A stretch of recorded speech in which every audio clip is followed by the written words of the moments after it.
కరీంనగర్ జిల్లా శంకరపట్నం మండలంలో ఇటీవల జరిగిన నాగర్ కర్నూలు జిల్లా కొమ్మెర గ్రామంలో జరిగిన పసిపాప మృతి ఘటనను ఖండిస్తూ శంకరపట్నం మండలం రజక సంఘం ఆధ్వర్యంలో రాస్తారోకో నిర్వహించారు.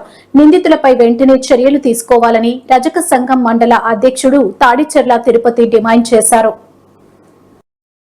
ఈ సందర్భంగా మీడియా సమావేశంలో మాట్లాడుతూ కార్యక్రమంలో నాంపల్లి తిరుమల జక్కని సంజయ్ కుమార్, గంట మహిపాల్, దండు కొమరయ్యతో పాటు పలువురు నాయకులు పాల్గొన్నారు. రాస్తా రోకోతో కొంతసేపు ట్రాఫిక్ నిలిచిపోయింది. పోలీసులు చేరుకుని పరిస్థితిని అదుపులోకి తీసుకున్నారు. ఆమెను చంపేసినారు. వాళ్ళ మీద కఠినమైన చర్యలు తీసుకోవాలి. వాళ్ళను వెంటనే గురి తీయాలి. మా డిమాండ్ శంకరపట్నం రజక సంఘం ఆధ్వర్యంలో డిమాండ్ చేస్తున్నాం. అందరికీ నమస్కారం.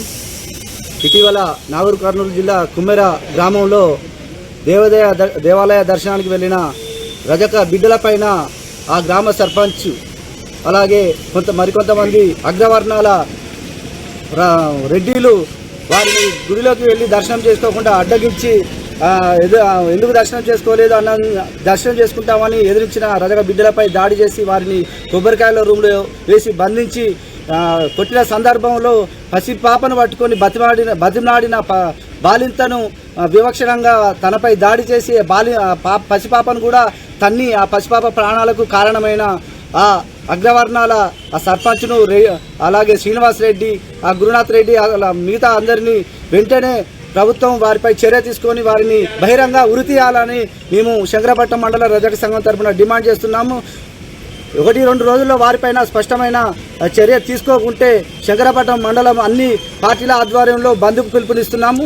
ఈ రేపటిలోపు ప్రభుత్వం స్పందించకుంటే మరుసటి రోజు అన్ని పార్టీలను, అన్ని కుల సంఘాలను, అన్ని ప్రజా సంఘాలను కలుపుకొని శంకరపట్నంలో బంద్కు పిలిపిస్తున్నామని ఇప్పటికైనా రాష్ట్ర ప్రభుత్వం స్పందించి, ఎందుకంటే ఇది కులానికో లేకపోతే పార్టీలకో సంబంధించిన కాదు, ఇప్పటికీ కూడా అంతరిక్షానికి ఎదుగుతున్నామని చెప్పుకుంటున్న సందర్భంలో ఇంకా కుల వివక్ష గ్రామాలలో ఉంటున్న దానికి దీనికి నిరసనం. దీన్ని వెంటనే నిర్మూలించేందుకు రాష్ట్ర ప్రభుత్వం చిత్తశుద్ధితో వాళ్ళని వెంటనే అరెస్ట్ చేసి వారిని ఉరి తీయాలని మేము డిమాండ్ చేస్తున్నాం. నమస్కారం. శంకరపట్నం మండలంలో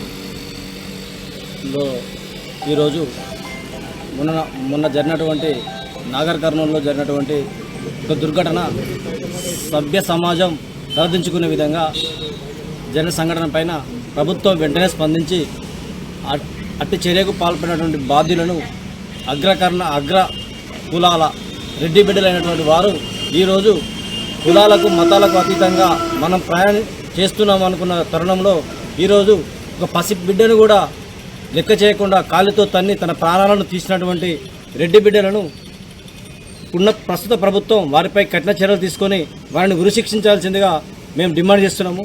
అదేవిధంగా కులాలకు మతాలకు అతీతంగా మానవత్వ దృక్పథంతో ప్రతి జిల్లా కేంద్రాల్లో కానీ, మండల కేంద్రాల్లో కానీ, గ్రామాన ఉద్యమం చేపట్టి న్యాయం చేకూర్చే వరకు ప్రభుత్వంకి చేకూర్చాలని ప్రభుత్వాన్ని డిమాండ్ చేస్తున్నాము. అదేవిధంగా వారికి ప్రాణం పోయినటువంటి పసికందుకు మేమందరం నివాళులర్పిస్తున్నాము. Thank you. ఏదైతే నాగర్ కర్నూలులో జరిగిందో అత్యంత విషాదకరం, అత్యంత బాధాకరం. 3 నెలల చిన్న పసిగుడును ఈ కుల దురాంకారం అనేది మసిపెట్టింది. కుల దురాంకారం ఎక్కడ అన్న ప్రజలకు ఇది ప్రత్యక్ష సాక్షి. కుల దురాంకారాన్ని కూకటి వేలతో ప్రకటించాల్సిన అవసరం ఉన్నది. ఈనాటికి కూడా గ్రామీణ ప్రాంతాల్లో ఈ కుల దురాంకారం బీసీలపై, దళితులపై దాడులు జరుగుతూనే ఉన్నాయి. ఇదే దాడిలో పునరావృతం అయితే బీసీ చట్టాలు రావాలి, బీసీ అట్రాసిటీ చట్టాలు కూడా తీయాల్సిన అవసరం ఉంది. ప్రభుత్వం వెంటనే ఈ యొక్క దుండగులపై ఇంతవరకు కూడా శిక్షించకపోవడం, ఎఫ్ఐఆర్ నమోదు చేయకపోవడం, దుండగులను ఇప్పటి వరకు కూడా అరెస్ట్ చేయకపోవడం అత్యంత బాధాకరం. వెంటనే రాష్ట్ర ప్రభుత్వం స్పందించి వాటిని శిక్షించాలి, కఠినంగా శిక్షించాలి. వారిని వెంటనే అరెస్ట్ చేయాలని ఈ బీసీ సంఘం కోరుతున్నాం. ఇదే పునరావృతం కాకుండా ఇదే విధమైన పునరావృతం అయితే మాత్రం చలో నాగర్ కర్నూలు పిలుపునిస్తాం. బీసీ సంఘాలను అందరినీ ఐక్యమిస్తాం. రాష్ట్ర వ్యాప్తంగా ఉన్నటువంటి బీసీ ప్రజలు, రజక ప్రజలందరినీ ఏకతీర తాటికి మీద తీసుకొచ్చి సంఘటితం చేసి రాష్ట్ర బంద్ కూడా రాబోయే రోజుల్లో ప్రకటిస్తాం. కావున త్వరగా ఈ యొక్క రాష్ట్ర ప్రభుత్వం ఘటన ఇప్పటికి కూడా న్యాయం జరిగినటువంటి సంఘటన ఉన్నది. ఇవాళ బీసీ రిజర్వేషన్ అన్యాక్రాంతం చేస్తూ అదే అగ్రకులాలకు చెందినటువంటి వాళ్ళు ఫేక్ కులం సర్టిఫికేట్ తెచ్చుకొని ఇలా అధికారాన్ని కూడా పొందుతున్నటువంటి పరిస్థితులు ఉన్నాయి. అనేకమైనటువంటి పరిస్థితుల మీద పోరాటాలు చేస్తున్నా కూడా బీసీలమంతా సంఘటితమైతా ఉన్నా కూడా నానాటికి యొక్క కార్యక్రమాలు, ఈ యొక్క వాంఛనీయ సంఘటనలు పెరగడాన్ని మేము తీవ్రంగా కూడా ఖండిస్తా ఉన్నాం.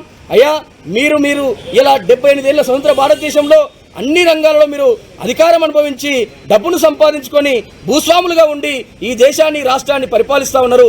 కానీ నేటికి కూడా ఇవాళ బీసీల మీద ఎందుకు మీకు వివక్ష? బీసీలంతా ఒక 10 మంది ఒక కాడ గుమిగూడితేనే మీరు ఓర్చుకోలేని పరిస్థితి ఉన్నది. కానీ ఈ యొక్క స్వతంత్ర భారతదేశంలో ఈ రాష్ట్రంలో 56% ఉన్నటువంటి బీసీలకు ఇలా ఎలాంటి కూడక్కర్లేదా? బడ్జెట్లో వాటా అక్కర్లేదా? అధికారంలో వాటా అక్కర్లేదా? మేము గౌరవంగా ఉండొద్దా? మేము ఆత్మగౌరవంతో బతకద్దా? మా పిల్లల ప్రాణాలు తీసుకుంటారా? ఇవన్నీ కూడా మీరు చేస్తున్నటువంటి కార్యక్రమాలు ఇవాళ మా యొక్క జాతి ఆత్మగౌరవం మీద కొడతా ఉన్నారు. కాబట్టి మేము పోరాటాన్ని ఇంకా ఉధృతం చేస్తాం తప్ప మీ యొక్క ఎటువంటి కార్యక్రమాలకు మేము భయపడేది లేదు. అక్కడనే ఉన్నటువంటి 5 రోజుల నుంచి జరుగుతున్నటువంటి పోరాటంలో అనేక మంది బీసీ నాయకత్వం అక్కడ ఉండి కొట్లాడుతున్నా కూడా అదే జిల్లాకు చెందినటువంటి ముఖ్యమంత్రి, అదే జిల్లాకు చెంది ఆయనగా హోంమంత్రిగా ఉన్నాడు. కానీ ఎలాంటి చర్యలు తీసుకోకపోవడం, రాష్ట్రం అంతా కూడా అక్కడ అటువైపు చూస్తా ఉన్నా కూడా నేటికి స్పందించకపోవడం, ఇప్పటికీ స్పందించకపోవడం, శిక్షించడంలో ఉన్నటువంటి అఖిల పక్షాలను అదేవిధంగా అన్ని కుల సంఘాలను కలుపుకొని ఈ మండలం నుంచే సాకలైన స్ఫూర్తితోటి మేము పోరాటం చేసి ఇక్కడ బంద్ చేసి రాష్ట్ర ప్రభుత్వం మీద వారు చేసినటువంటి నిర్లక్ష్యం మీద మేము పోరాటానికి కూడా సిద్ధంగా ఉన్నామని చెప్పేసి సందర్భంగా తెలియజేస్తా ఉన్నాను.